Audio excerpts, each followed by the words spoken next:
Hi, I'm Andre from SYFY WIRE, and welcome to New York Comic-Con 2019. Do we have any fans of Power Rangers in the audience? I feel like we do. Seems appropriate because we have one of the OGs, the Mighty Morphin, Pink Ranger herself, Amy Jo Johnson. How are you doing, Amy Jo? I'm good. How are you doing? So good to see you again. We got to talk last year, and good to see you again. How has the con experience been for you this year? Oh my! I've never been to the New York City Comic Con. Nice. This is my first year, and it's huge. It's very big, huh? Yeah. It's been great though. Lots of love. I love New York City. So. Yes. Yeah. It's always nice. It's like a different kind of vibe than some of the other cons Yeah. that we've been at. So it's really cool. Yeah. I got to give you congratulations because you just had a movie premiere at Toronto International Film Festival. I did. Congratulations on that. I did. I directed a movie called Tammy's Always Dying, and it premiered at the Toronto International Film Festival, and it stars Felicity Huffman, and I'm very excited about it. So Because I've switched into directing now. Yeah. So what was that experience like? I mean, having a film premiere there and just being behind the camera, just that experience versus what you've done beforehand. Yeah. So it's my second feature film, and to have it in TIFF was like a really huge deal for me. Maybe 5 or 6 years ago, I decided to transition into writing and directing. And so that's my passion now. That's what I love to do. So I'm really happy about that. If you want to check out my films, amyjojohnson.com. I've done 3 short films. My first feature is called The Space Between, and then Tammy's Always Dying hopefully will be coming out next year. So awesome. So something that I've seen you say in a couple interviews is that the Power Ranger fans that have grown up and have enjoyed your performance on there have been actually very helpful and beneficial to your directing. So can you tell me a little bit about that and just that? Was that a surprise to you? Was that really exciting to see that happened?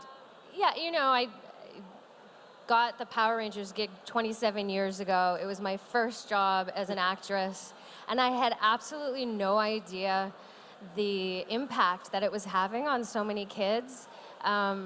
Really not until maybe 4 or 5 years ago, 6 years ago, when I decided to make the transition from acting to directing, and I did an Indiegogo campaign, which is a crowdfunding campaign. Mm-hmm. And during that, I was raising money to do my first film, and then I discovered all of this love and support from these people who were children watching the Power Rangers who are now adults.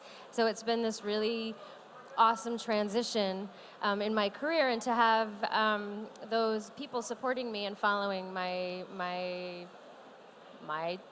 change in my career. So it's been great. So thanks.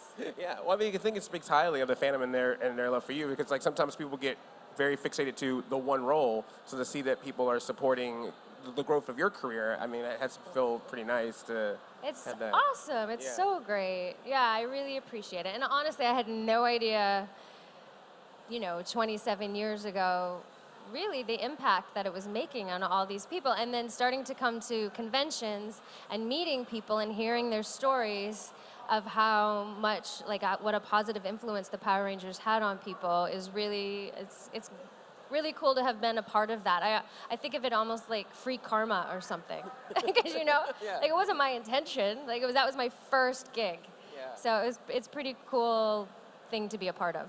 Well, I'm wondering what that can be like, because when you get the gig, you're just thinking like, oh, here's a show I'm doing. Like you said, you're getting into acting. But like now looking back and be like, oh, this is now a legacy. It's a franchise, and it's still going. Yeah. So just how has that feeling been? Because, you do have some shows that it's like you do it and it's done, versus something like this that just continues to be in pop culture. Yeah, I mean, the majority of them are you do your show and it airs for a couple years and then it's done. But this is it's 27 years ago, right? And people still love the show. It's really cool. And I think they're still filming it. They still film the show, going. Guys. There's a lot of us. Yeah, and some people even come back too. So. Right? Yeah. Didn't Austin just go back? Yeah, Austin's supposed to be going back. Yeah. So would you ever? I am not going back. You're not going back. I'm not putting on the suit. I would direct though. I would totally direct a Power Rangers episode or a movie. Totally, I think that'd be so fun. I think that'd be who better to direct it to someone who's been there before. You can see what to do on it. All right. We'll see. All right, well, let's put that out there. We want an Amy Right? Jo Johnson directed I love that. Power Rangers episode. That'd be really cool. I'd be down for that. Something else is awesome. This just recently happened. You have a new action figure. Like they made another action figure of you. Yeah. Yeah. Well, how surprising is that to be like, oh, they're still making merch of me.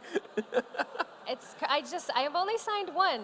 Oh, really? Yeah, I've just seen one. I think it came out like a week ago or Yeah. 2 weeks ago. It's relatively new. Yeah.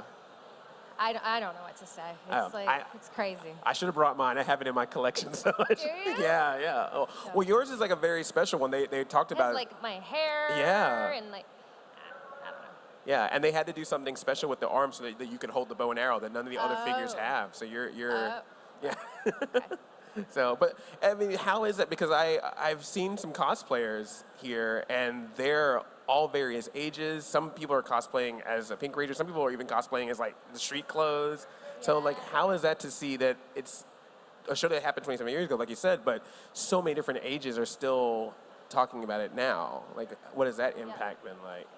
I don't know. Like I said, it all just sort of blows my mind, like the longevity of this TV show. And I just think it's because when I'm talking to people at the table and hearing people's stories of how the show helped them through whatever struggles they had as a child, like, I guess that just sticks with you and stays with you. So now all these kids are adults and it's stayed with them. I have no idea, you guys, why. Honestly, right? Like, nope, nothing. No, they like it. I mean, there's like strings on the things and all that stuff. I'm not making, it's Yeah. just, it's a bizarre little show that keeps going and going. But I think it's you. I mean, I remember for me watching the show, it was you guys. Like, it was so interesting to see this cast of characters, and in particularly when we're still today talking about wanting to see, more female superheroes or more diversity on teams. Power Rangers was on that train right from the beginning. I mean, did you feel like that there was some kind of cool moment of just, you being out there as a female superhero with this team of different backgrounds? Yeah, I love being a part of that and being a part of one of the first, girl superhero people, whatever. I love that. I also did a series called Flashpoint, and Yes. I loved doing that show. I really feel like I was saying at the panel the other day that I found my confidence while doing that show. Yeah. One, I think because I was pregnant and had a child during that time, but then also it was just, I had to like embody this like really strong female but feminine character in Jules, and I think that just really, it was an important role for me to play in my own life. Yeah. Do you feel like just from the acting side of it, things, doing Flashpoint and being in Canada was different than doing Power Rangers or Felicity in LA?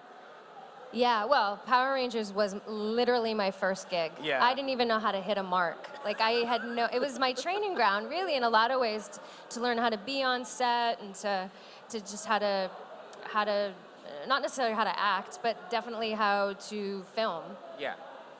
And then Felicity was such a wonderful experience because I got to work with so many amazing filmmakers and the caliber of acting, and that was just a real treat for me in my career.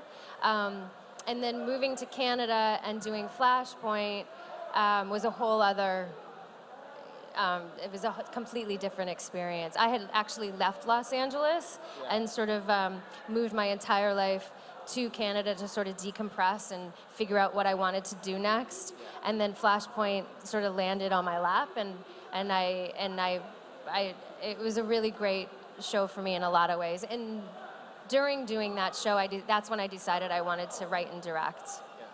Yeah. I was gonna say, living in Los Angeles, I completely understand. So, yeah, I need to get away. But yeah, so now that you are focusing more on writing and directing, does that mean that you want to just do that 100%? Would you ever want to do more acting, or are you good with? At this point in my life right now, it takes like all of my focus, all of my effort and drive to get my directing career off the ground. So right now I'm really committed to that. That's really cool. That's really awesome. Well, I can't wait to see more of what you put out there.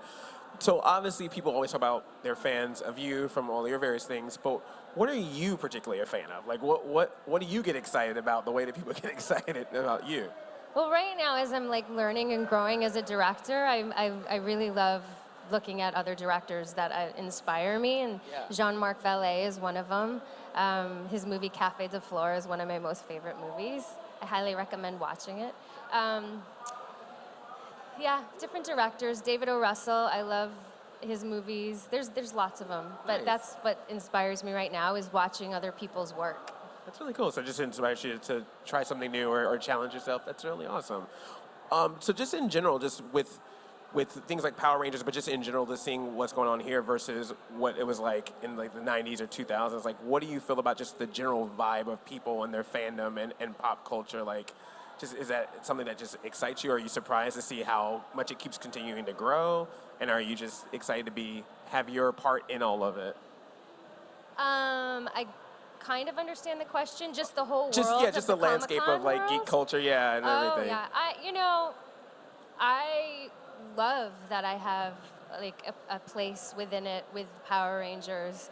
It is a whole entire crazy, exciting, interesting world, and there's so much nostalgia with it. Yeah. And yeah, it's been really, really great going to these conventions and meeting people and hearing their stories. And then at the same time, in return, I'm not acting right now, and that's really helping me fund my new career and the films that I'm doing.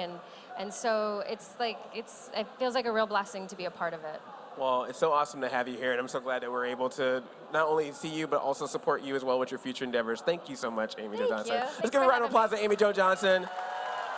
Check her out here in the weekend. Check her out and check out all of her movies and everything. Coming up next, we got a conversation with Alan Tudyk talking about Resident Alien and more. So stay tuned for all the coverage at NYCC here with SYFY WIRE. Thank you, guys.